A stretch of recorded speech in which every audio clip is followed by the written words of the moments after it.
welcome sa aking YouTube channel, Lourdes Macaara po. Good morning! What's up?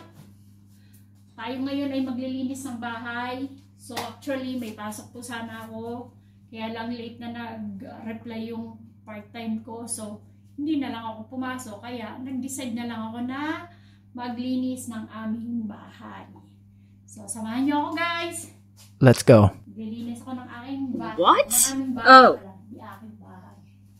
Umuupa lang kami dito. Oh my God.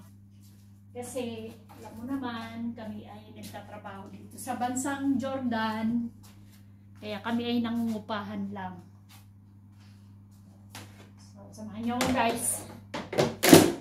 Kaya mainip ha. Panoorin niyo lang.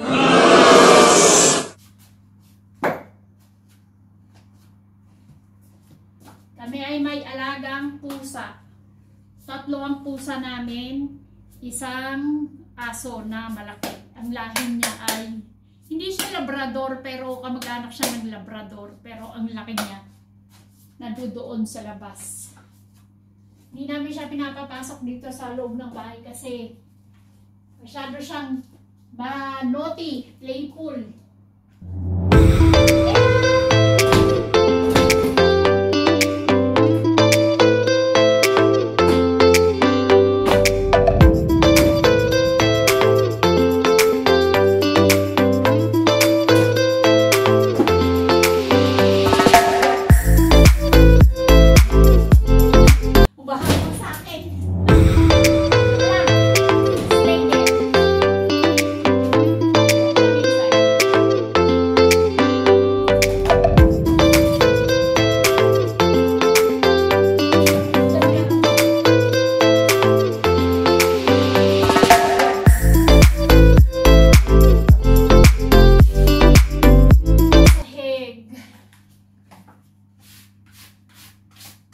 Ganito po talaga ako pagka wala akong trabaho.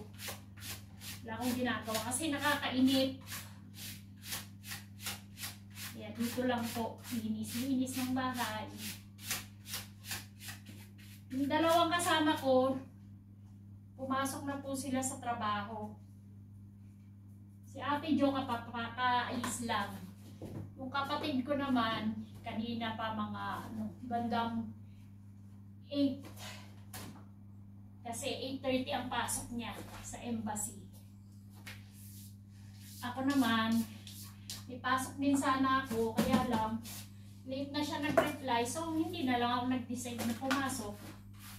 Sa Wednesday ko na lang siya papasukan. Kaya yun, linis na lang muna si Inday sa bahay.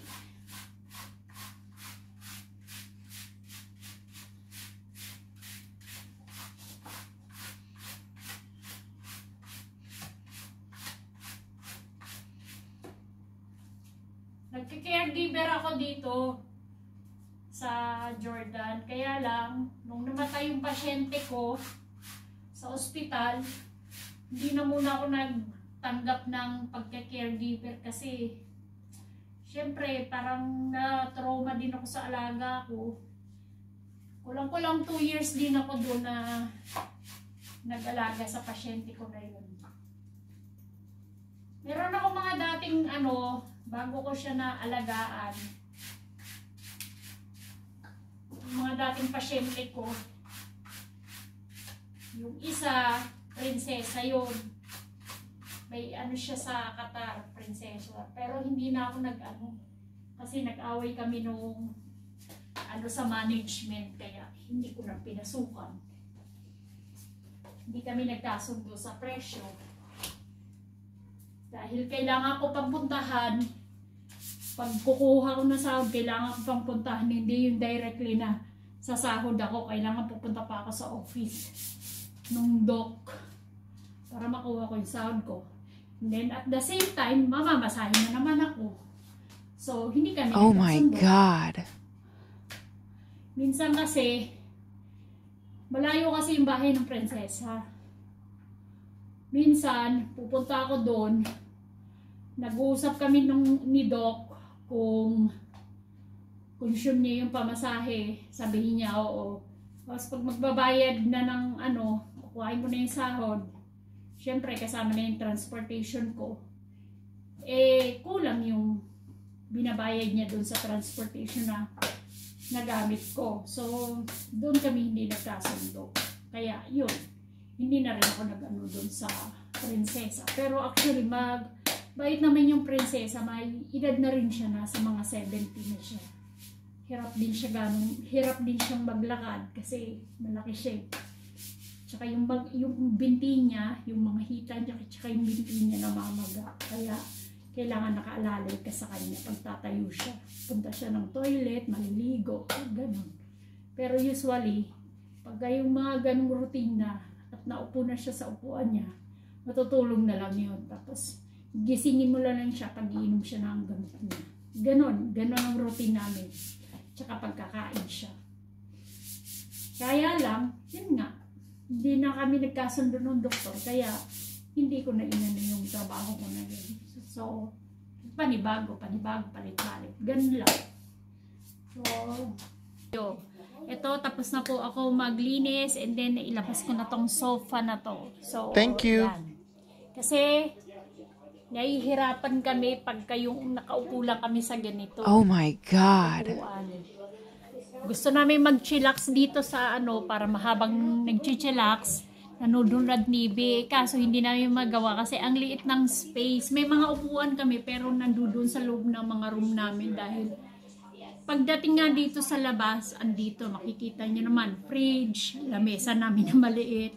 Yung lamesa naming malaki, dati dyan kami kumakain. Hindi na namin kinakainan ngayon kasi yung alam nyo naman, marami kaming alaga mga mababait na pusa. So, umaakyat sila, mahilig silang umakyat dyan.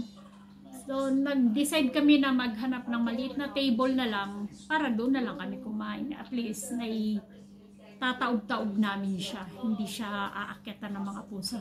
And then, gaya nga na sabi ko, kaya nilabas ko tong sofa na to, ito kay Ate Josie to.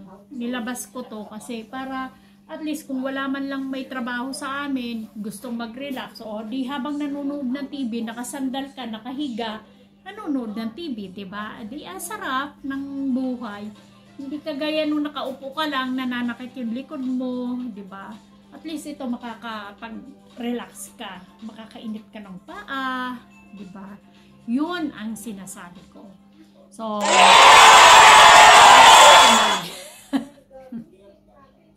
ay yung mga pusa namin. Oh, ayun sila. Kevin! Clang! Bella! Ayun sila. Yung maliit na kuting na doon. Nagkakalkal. Siguro kumakain. Pinakawalan ko na kasi. Tapos na ako maglinis. Ay, ayun na siya. Ayun na siya. Nakikipagharutan na. Ayun na, ayun na. Parang akala mo nakawala sa hawla. So, that's it for the day, guys. Thank you. Thank you sa panunood. At saka, sorry. At saka sana, lagi po ninyong panoorin yung vlog ko. Kasi, nag-uumpisa pa lang po ako mag-vlog. Thank you. God bless sa lahat.